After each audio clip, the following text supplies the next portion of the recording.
Patch 12.10 brought along one of the biggest updates to League of Legends for the past few years. We've seen patches with new dragons, with item changes, with tons of champion buffs, but not for a long time have we seen every single champion in the game affected all at once. This patch has really shown that Riot have a clear direction in where they want League of Legends to go next. Over the last few years, League has become all about burst, and this means even champions that are behind can still pop you in no time, and it also means that overall there's just less skill expression in the game, and instead it's just a one-shot fest. Now all champions have more health and resistances per level, and this means that fights are going to last longer, and hopefully this should also make the game more enjoyable across the board. Now it's not going to change the game in a way that's completely turning the game upside down, but it has made a noticeable difference already, and it's a good step in the right direction. Let's get stuck into this video now and talk about 10 of the most OP champions to play this patch in 12.10. And the first champion we're going to talk about is Olaf in the top lane. The new Olaf is super strong, and this was already a thing in patch 12.9, but with these changes this week he's now even better. Olaf's Q shredding armor makes him destroy all types of enemies in lane, and the fact that people are now playing tanks more frequently, he can deal with them so easily. Olaf's kit has so much survivability in it, and his ability to turn fights around is simply unrivaled. I've seen 0-5 Olafs in the top lane 1v2 the fed enemy jungler and top laner just because of what this champion can do with his shields, attack speed, healing, and of course that insane ultimate making him immune to CC. When Olaf does get fed though and gets those few core items early enough, he just rolls over the entire game. His consistent damage output when paired with the fact he feels unkillable makes him simply terrifying to play against. Utility champions have just been buffed hugely indirectly this patch, and this means that people are playing mid and support picks with buffs and boosts, and a fed Olaf with the Lulu behind him is almost unbeatable. Olaf still struggles against kite and against range, but if you have a limited range comp, he's just going to roll all over you. Definitely one to think about if you're a top lane main this patch. Next up, over to the jungle, we've got Lillia. She's been buffed time and time again this season, and slowly but surely she's creeped into a fantastic position. Lillia had so much to offer already in the game with her high damage, movement speed, and insanely flexible itemization, most of which all got stronger with this patch. You've got two different really effective mythic items in Liandry's to burn down big health pools, and Riftmaker that just slaps in extended fights. And then after that, you can basically just go for an AP bruiser off tank route, or even just full tank if you're feeling like it, both of which are incredibly effective. Lillia can just kite her enemies around indefinitely with her movement speed passive from her Q, and if you don't have much point and click CC, you're really going to struggle to actually get hold of her and shut her down. The game is leaning towards teamfighting this patch, and Lillia can teamfight for what feels like forever, as long as she doesn't get locked down and bursted too quickly, which is actually a lot harder than it sounds. In those longer fights, she just deals a stupid amount of damage, and when you're playing Lillia prancing and dancing around, running around in circles like something out of a Disney film, you're going to have a lot of fun as well. And then there's also Lillia's ultimate, which allows her to completely decide teamfights if she pulls it off, and it's so fun when you do manage to land that 5-man sleep. If you haven't played her yet, give her a go, and be prepared to add her to your ban list if she's not your type of champion.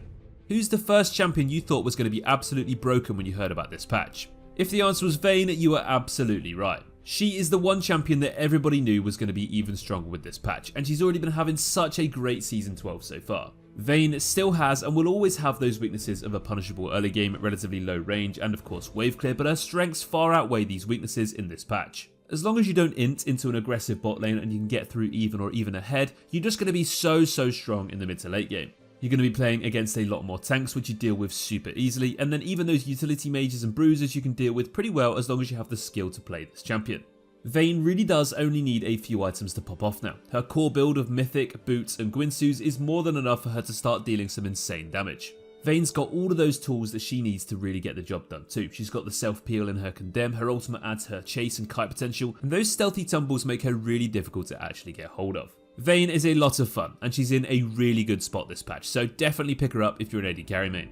Over to the mid lane now, and we're going to have to talk about Anivia. Anivia's had a ridiculously good win rate all season in the majority of ranks, pretty much from silver all the way up until high diamond and beyond. Despite everyone thinking Anivia is really difficult to play, she's actually quite simple to pick up, but she's very hard to master. But why is Anivia so good this patch? Well, in my opinion, some of the best traits for mid laners in this patch are consistency, wave clear, and utility. Anivia is the definition of a champion who ticks all of these boxes. Everybody is experimenting so much this patch, which means there's going to be a massive amount of matchups, so those champions that have a huge amount of good ones are the best champions to play right now. Anivia doesn't really have too many matchups that are completely unplayable, and she can always find a way to scale up and become an absolute monster as the game goes on. Extended fights and damage per second rather than just flat out burst are the name of the game at the moment, and Anivia really does bring a ridiculous amount of consistent damage output. but she still also does have those burst windows for when they're needed. Anivia just has so much control in her kit, which makes her so useful in all stages of the game. She's got her Q stun, her ultimate's massive AoE slow and zoning potential, and then her W to lock down and cut off players from their entire teams. If you can quickly get used to this champion, pull off a few good combos, and learn how to zone and play with her control and utility, you're going to realise just how insane this champion could be this patch. Moving on to the support role now, we've got, in my opinion, one of the funnest champions in the entire game, Bard. He really is the king of the outplays from the bot lane. He's got his magical journey to go around the map killing everyone he wants. He's got his ultimate that can basically completely decide an entire game and an entire team fight. And also he's got that Q stun, which seems to be about 4 years wider than it should be. Honestly, the amount of times you see Bard's Q stun someone and you just can't believe that it actually worked. But it's still not quite as bad as Nautilus's hook. Seriously, please fix this. Bard is definitely a champion with an insane skill expression, and he really does get better the better the player is behind him. But that's not to say that he doesn't work at the majority of ranks right now, because he is very, very strong. Bard might not actually be the strongest 2v2 laner in the game though, but all you gotta really do when playing this guy is follow the action around the map and just contribute as much as you can with your stuns, your mobility, and everything else that your kit provides. Sitting in lane as a Bard against a scaling matchup is probably not going to do you too many favours, but you will always have that scaling utility and outplay potential to make you carry any game if you land the right abilities at the right time. Darius is one of those champs that's just come out so strong in this patch. He's got everything you need to win in extended fights with the healing from his Q, the bleed damage from his passive, and of course he's also got that true damage on his ultimate, which makes him basically just kill any type of tank, no matter how much health they have. Darius is strong in the lane phase and can often get so far ahead if people don't know how to play against him. But he also scales much better than people realise as well. Yes, he might not be that good at 5v5 teamfights and he needs to flank and clean up fights instead. But if you manage to play him right and get him in the right positions and the right flanks, he's absolutely insane in the right hands. Especially if you've taken Ghost and you can start sprinting towards those carries, ruining their entire games. Whenever I think of Darius, I just think of a snowballing, pub stomping powerhouse. A champion that can completely destroy games on his own as long as he gets those few early kills. Last patch, all you gotta do is land a bit of CC and burst and kill him and just remove him from the game, and it doesn't even matter if he's super far ahead, as long as you do have the damage to actually kill him. In patch 12.10 though, that extra bit of health, that extra bit of resistances has definitely made the difference on this champion. And now it's actually that one little second that you don't kill him means he's gonna ace your team with his ultimate. Seriously though, those tiny little windows on Darius really do make the difference, as all he needs is a tiny bit more time to really punish you with his damage over time and his healing.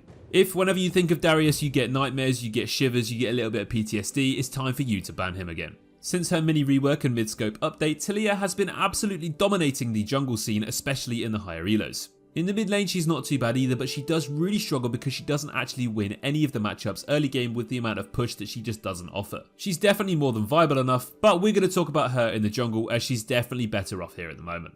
So Taliyah has always had those same strengths of ganking and roaming around the map very quickly and being very hard to actually predict where she's going due to her passive and her ultimate. You've got that consistent damage output, which is everything this patch is all about, and you've also got huge burst windows and CC and anti-mobility in your W and E. When you first fight Taliyah, you think, wow, she's actually not really doing any damage, but the more she hits you, you realise how much it actually hurts. Once Taliyah gets a few items, that Q seriously packs a massive punch, and if you're unfortunate enough to walk into her WE combo, you're probably going to die. Taliyah's repeat ganks are so punishing against lanes that don't have summoner spells. Her ultimate can completely cut off their escape, and her WE combo is super punishing if you have teammates that have crowd control. Taliyah definitely does take a bit of practice though. She's not actually the easiest champion in the world to play, because if you do miss your WE combo and you're against a champion that can really get on top of you and punish you for it, you're just pretty much dead every single time. But if you've got the skill to play her and you know how to really benefit most from this champion's kit with the passive, with the utility, with the mobility, she's a fantastic pick this patch, and she only got better with the changes.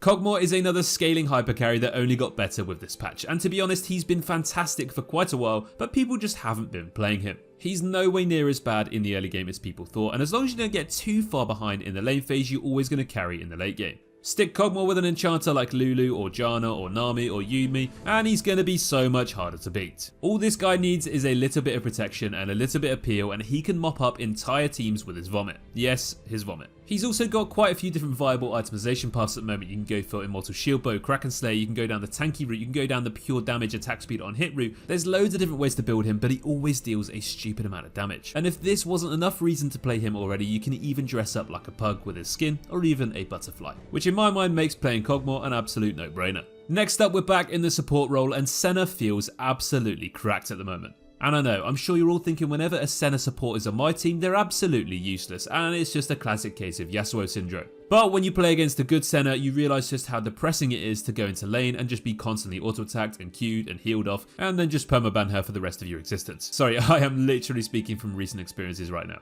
But yeah, this champion is absolutely absurd. And it's not just the fact that she's good in lane, but it's the scaling that makes her an absolute nightmare. If you like playing AD carries but you're absolutely terrible at farming, Senna is a match made in heaven for you. Her range, her attack speed, her damage, her poke, her global ultimate, her shielding, her healing, everything makes her so damn strong as the game goes on. And once she's got a few passive stacks, she can attack you from about 5 screens away. When you're playing Senna, all you gotta do is make sure you don't get hard engaged upon, and make sure you stay in that sweet spot with a bit too much range for them to kill you, but also not too close to them that you find yourself getting punished. Senna's positioning takes a bit of practice from as early as the lane phase right into the later stages of the game with all that bonus range you get. But if you can really utilize this and really benefit from that attack speed, that range, you can seriously carry a lot of games in patch 12.10. Finally, the last champion we're going to talk about is back to the top lane, and it just has to be Fiora. Historically, a fantastic champion that's always had periods of absolute dominance throughout every single season, mainly due to just how good she is and how well designed she is as a champion. She's a bit like Camille, she'll always have her place in the game as long as she's not absolutely nerfed to the point where she's basically a custom minion. And even then people will still pick her, because it's Fiora. Throughout this video, I've spoken about loads of different things which makes champions good in patch 12.10. Good in extended fights but still have good burst windows, solid scaling, and also parts of their kit which help them deal with tanks, such as Fiora's true damage. Fiora is insane in those longer fights with her darting and weaving in and out of combat around her vitals and her Q and her auto attack resets to absolutely shred any type of opponent in all sorts of matchups. Then you've got Fiora's W, which is arguably one of the best abilities in the game, which can allow her to completely turn fights around and just outplay people really against the odds. A common theme in this video is champions that were already really good but are now even better. Some that may have been a little bit underrated and some that people already knew that were busted that just got even more broken. Well, Fiora was definitely in a good position already, especially when being played by the right person, and she definitely does get better the higher rank you go. But right now with these changes, she is definitely back in full swing, so be prepared to play against a lot of Fioras this week. That brings us to the end of this video, all about 10 of the most OP new champions to play in patch 12.10. We hope you enjoyed this video and let us know in the comments who you've been having the most success with. Don't forget to click the link in the description to find out builds and guides for every single champion featured in this video and every other champion in the entire game. If you like what you see, download our desktop app and use it to import builds, runes and everything else that can really help step up your game and help you win those games. Thanks for watching guys, I've been your host Vale for the win here at Mobalytics, and don't forget to subscribe if you enjoyed the video. We'll see you in the next one. Take care.